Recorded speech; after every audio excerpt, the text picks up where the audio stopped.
Hello and welcome to episode 3 of A Fern Between Us. I'm about to go out and get some wine. Just kidding. I'm about to start drinking some wine. Episode 3,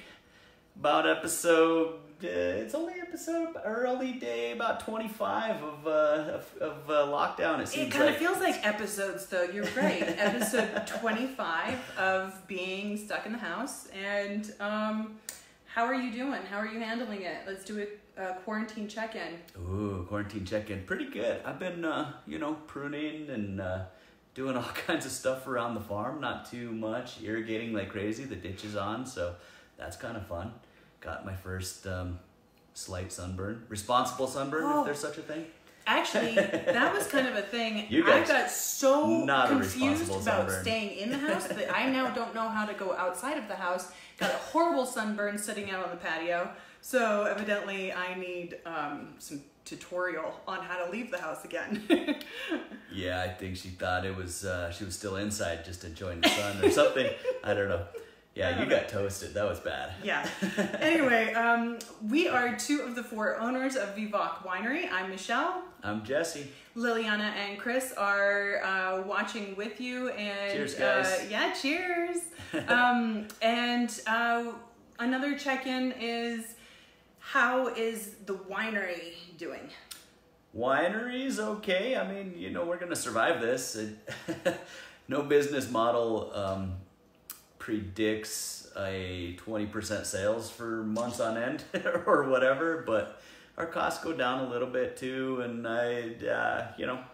we'll make it work. And I just want everyone to be safe and happy and healthy and have fun, because that's what we're doing, and that's what we want y'all to do too. Yeah. As far as myself, I feel like I'm going a little bit crazy. He's found all kinds of cool projects to do, and I don't know, maybe it was the blender of margaritas I drank yesterday afternoon. Maybe it was that I had to go to bed at 6 then, and then woke up at 9:30, and then had to stay up until 1 so that I was tired and could go back to sleep. But today I feel super off, and I'm seeing a lot of you guys online talking about how off you're feeling, and trying to make a new normal out of this is pretty rough. But at least I have Karen. She does keep me company. She's not looking too hot though, and clearly she's not a fern. So if you guys know what kind of plant she is and how to take care of her, some tips would probably be good. Maybe she should get outside. I don't know. We don't have a mask for her though, so we can't take her anywhere. Anyway, let's jump into the Emotional Sanitizer. Oh. This is our happy moment, right? So drinking. Yeah, what are we drinking? Yeah, drinking is our happy moment. Chardonnay. We're going to start with Chardonnay, move on to Cabernet. These are the 2 biggest wines in each of the categories. I love biggest Chardonnay. Biggest is in the most popular, most planted, most sold. Exactly. Most planted worldwide, all that kind of stuff. Chardonnay is one of my favorite grapes because it is so diverse. You can have the lightest of light wines all the way up to the heaviest of heavy wines in the white wine category. That goes everywhere from like Chablis in northern France, which is Liliana and Chris's daughter's name. Super hey, Chablis, cheers! and it's the backbone for a Blanc de Blanc or most others. Unless they say Blanc de Noir, it's almost always made out of Chardonnay dominant. In all your sparkling wines, and then all the way up to the heavy super oaked dreaded white wines of the 80s, but I like them in lots of different versions, and so we've made ours in a way that we kind of a little bit of oak, not that much, a little bit of mallow, kind of a medium plus body style wine. And what does mallow mean? Malolactic fermentation is a secondary fermentation, which is not actually a fermentation. Well, that sounded really important. It gives that creamy note, exactly. So it just gives it a little bit of oomph, whereas if it didn't have that, it might come across a little more abrasive because that acidity is so strong. Exactly. For all of you guys tuning in, thank you so much, by the way. And we do want to hear your questions, your comments. We can't do that simultaneously while Sarah, we're doing this. By the way, I don't know if you saw, but I opened with this. Thank you so much. Yes, our good friend Sarah made us specialized masks. We couldn't leave the house without her, literally. So definitely leave your comments, and we will follow up with answering those. And some of those really good questions that you pose us, we will include in next week's show. So just keep an eye on that. I also want to know if you're at home and you're drinking a different wine than ours. Tell us what it is, and then we can tell you what would be most like that we make, so that then you can order from us. That's awesome. All right, so let's jump into the red. Okay, Cabernet. Cabernet also, it's the single most planted grape in the world and the single biggest seller of wines. What's it most famously in? Most famous, well, originally it was most famous in Bordeaux, and I guess still to this day worldwide. Obviously, Napa is the hub for the U.S. And the New World. But fun fact. Ooh, yes. From the 12th to the 15th centuries, England owned Bordeaux. Not all of France, but a section in Bordeaux, because two royalties married each other and stuff like that. Oh, that's like us. Yeah. And between the England had a special tax thing for all the colonies that they had, so they didn't pay taxes, and that was their number one wine growing region that they had. And for about 250 years, every man, woman, and child in England drank an average of 2.5 gallons of wine per day, and it was all Bordeaux. And I think that we can all relate now, being in quarantine. It feels about right. It's pretty wild to think. Oh, another fun fact I just heard this week. Look, you're on it with the fun facts. I love this. Every day worldwide there are 172 million gallons of wine being drunk. I think we're doing pretty good. And I read an article about wine sales have increased during quarantine 42% across the U.S. Mm-hmm. Thank you, because that is actually keeping us afloat. It's keeping some of our staff who have generously offered to come in, keeping them afloat, actually keeping our current worker, Mike, from moving. That would have been horrible. So we're really trying to do everything that we can. Let's jump into some questions, because that's really the fun part too. All right, we've got some weird ones. So just so you guys remember, Jesse hasn't seen any of these questions, and I tried to select different questions that you guys send us and not really think about them, put them on paper, and so that my answer is also more spontaneous. So the first question is, what is the best part of owning a winery? Ooh. This is a three-parter. Okay. Secondly, the biggest surprise of owning a winery. And thirdly, the biggest challenge of owning a winery. And this question comes from Marie, and I think that's a really fun thing to tackle. Best part of owning a winery.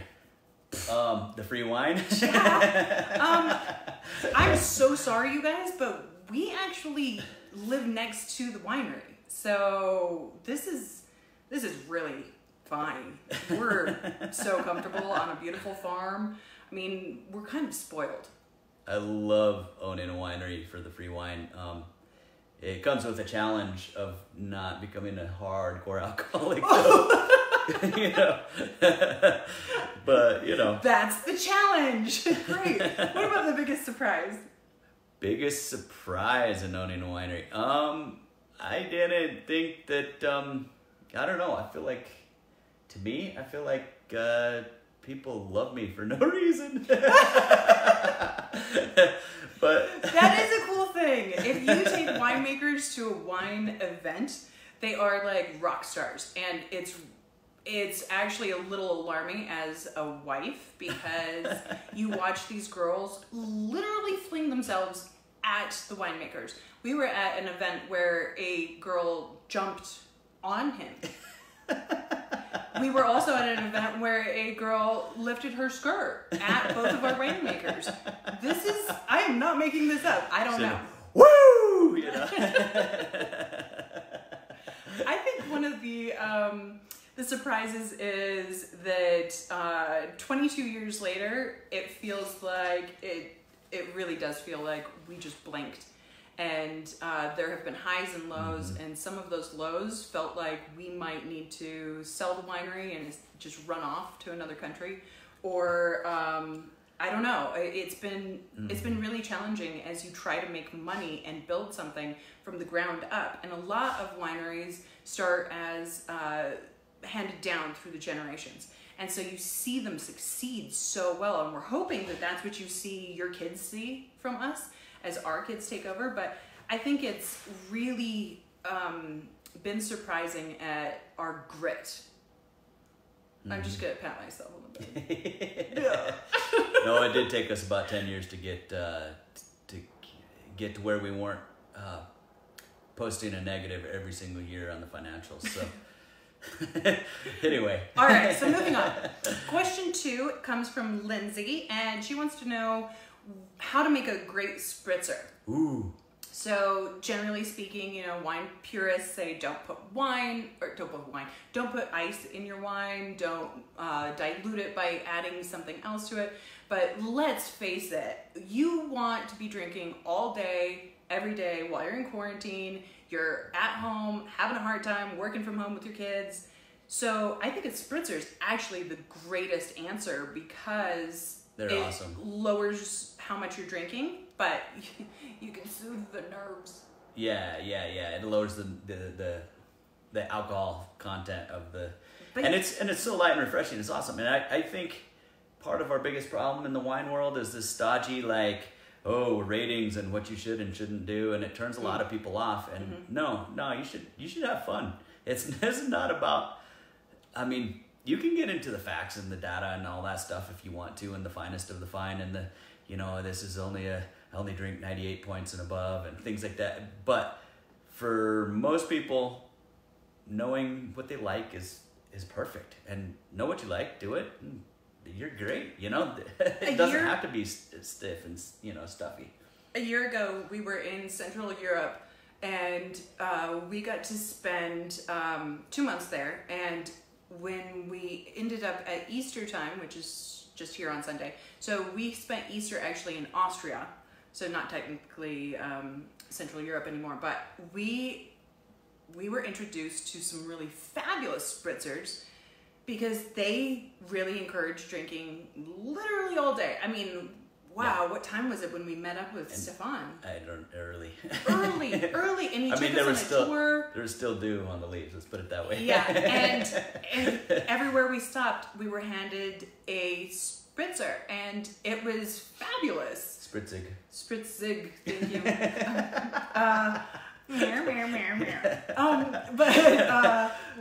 Talking about not being too stiff, and you must call it by the right name.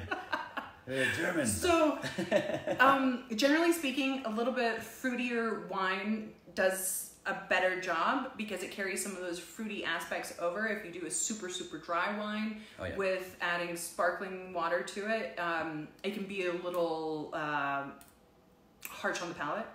But if it's fruity, like our Rosé of Cab, I think would make a great spritzer. And you know what? I mean, not that we make one, but we will someday. Mimosas are really king of the best sparkling spritzer combo juice thing. Yeah, I'm kind of over mimosas though. I mean, I could do like a splash orange juice anymore, but I mostly... If it's bubbly, it's already spritzed. I mean, I kind of want just that myself. That's how I roll. But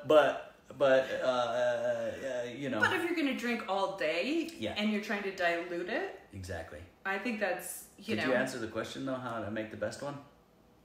With fruitier wine. A fruitier one, yeah. Fruitier wine. Oh, and then you can adjust the levels for the time of day that you're comfortable with. Just a splash. Like mostly spritzer with a little bit of wine, at breakfast. And then, increase that. And they had different classifications of like what, you know, they had different names for different kinds of spritzers in Austria specifically, but most places were serving spritzers that we went to, and people were enjoying them all day long. Yeah. It's also a way for people that, you know, are, you know, call themselves lightweight or whatever at dinner time or happy hour or whatever, don't want to get blasted, but, you know. I don't know why. Go half and half and we're stuck at home. Go stumble to bed. That's... Well, yeah, today, but someday we'll be out on the town again. And then I'm going to have a really hard time stopping these bad habits. All right, third question. How do you keep the wine fresh if you don't drink the whole bottle? This is from Maria. So first question was from Marie. Second from Maria. Or third, excuse me. God, cut me off already. Keep your wine fresh. Drink the whole bottle is the best way to keep it fresh. But there's other options. There's several things out there. White wine stays fresh great in a fridge, just corked and in a fridge. It'll last a couple days that way. Not if there's one glass in the bottom and it's tons of oxygen in the bottle. Most wines are pretty good if you. Most wines are great the next day still, if there was a decent amount left in the bottle, but not in an open glass, obviously. I wouldn't expect a wine to not change by like day 2 though. I'm sorry to interrupt, but I did see that was your brother calling, and perhaps he also messaged, is there an issue? I don't think so. No, he probably doesn't even, he's probably not in, he probably doesn't know we're doing it. Okay, just thought, oh man, what if you guys can't even hear us and we're not reading the comments, and then we're like, oh, whoops, again. Hoping by episode 3 we have this a little bit better. Seraph just texted saying they drink the whole thing in one so that they can hear us. Excellent. You guys can hear us, that's awesome. Awesome. Anyway. Hey, I'm out of wine. So the other option is that you have a decanter system. And so one of the things that most people think of with decanters is that you're aerating the wine, and it's a skinny and then bubbles out, and that is to exponentially age the wine, so that a wine that should be aged can age quickly. For example, you pour it in, and there is actually a technique to do that, and it then sits for an hour, and it's like aging it a couple of years so that you can drink something really epic a little bit younger than it really is ready for.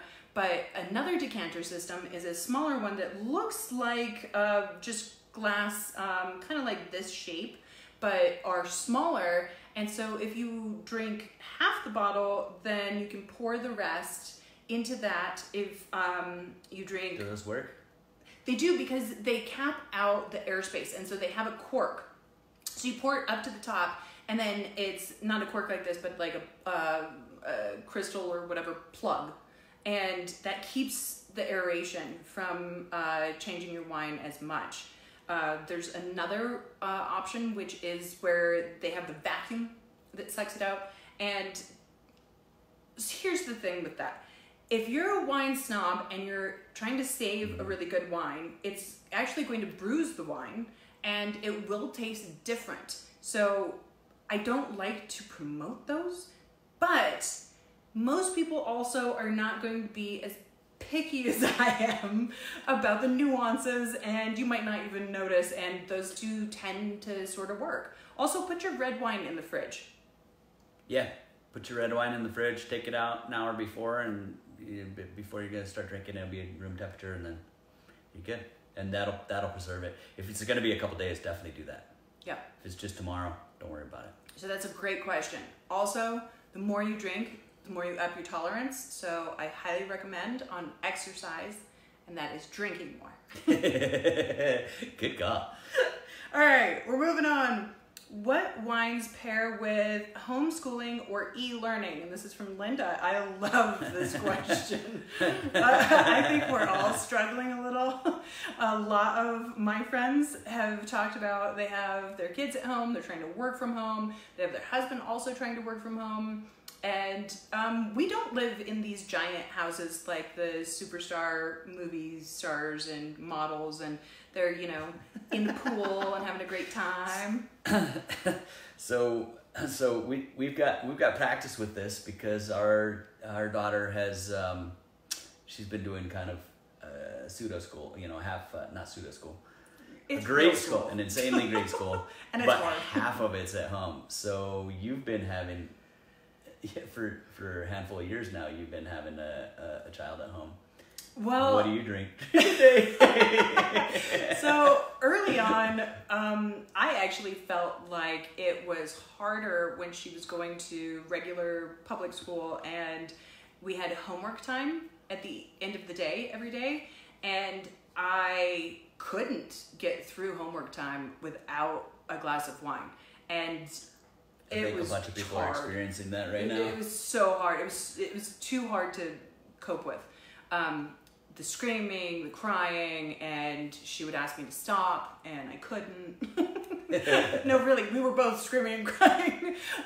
But as things have progressed, this online component has been really great. These teachers are amazing. All of you teachers that are switching to online, you're giving it your all, you're trying to cope with this, and you're tuning in and talking to each of these students individually. I don't know how you do it. I can't. I just can't. So I like to start with a rosé in the morning. That's my favorite. I like to start with the rosé of Sangiovese and then move on to the rosé of Cab because it's a little bit fuller. And then, you know, maybe our Cab Franc, which is a little bit lighter red. And then, you know, this Cab, it hits the spot when your kid has had total meltdown by the end of the day and just can't handle. You can't either. You need something a little bit with more girth. Is Linda our neighbor from down the road? Yes, she is. She's thank you, Linda, for asking the question. She's her and her husband own Black Mesa Winery, which is 4 miles down the road from us in Velarde, New Mexico. Fabulous people, fabulous winery. Exactly, and we're all in this together. So thank you so much for for contributing. Yes, absolutely. And all of us small wineries here, we're doing pickup. So you can have a plethora of different choices by visiting all of us too. So awesome, Black Mesa. Thank you for sending that in. Let's move on to Easter meal pairings, and that's from Julie. And ooh. Yeah, I'm thinking Bernays or what's an Easter Easter morning Easter meal, Easter brunch. It's Easter brunch, right? Well, normally like ham. Ham. It's usually kind of a maple ham thing. Okay. I usually like to pair Pinot Noir with ham. Isn't ham like a I mean, I'm not being that religious. Isn't ham like kind of one of these more forbidden kind of meats, or is that if like you're Jewish, honey? Jewish if you're Christian, or Muslim? Well, yeah, but Maybe. I mean, there's a lot of people that are Christian that are eating ham on Easter. Oh, okay. Is that why the Jews and the Arabs or the Muslims don't like ham? It's because the Christians do like ham? Oh, man. I didn't know this was going to be an interrogation about religion. No, I just don't know. I just don't know how this works. All right. Back to the pairing. Hopefully it's not too honeyed, I assume. Yeah, if it's got like a glaze, I think that you need to go with one of those bigger Pinots, like California Pinot, or one of the jammier versions that have started to come out of Oregon. Oregon used to be known for, and still is in a lot of wineries, a lighter kind of in between sort of Burgundy and New Zealand in style. It has a little bit of funk. It's very cool. They have gotten jammier, and so that could handle ham. The thing is that the meat itself is not that heavy, so you don't want to bash it over the head. So that's an interesting one. What else? And ham tends to be super, decently salty, so you kind of want a higher acid. High acid. Yeah, totally. There's also like scalloped potatoes. Oh, is that a thing?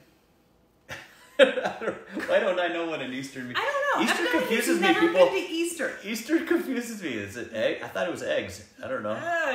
All right. Isn't it Easter? Isn't like that eggs Benedict? Or no? Well, for brunch, that sounds lovely. But, you know, usually it's an early dinner and there's lamb often. Easter doesn't go into nighttime. Easter's only a morning thing. What is... I don't know. I'm sorry. I don't know. Who brought him? Lamb is another one where you want to go with a little bit bigger. Yeah, lamb.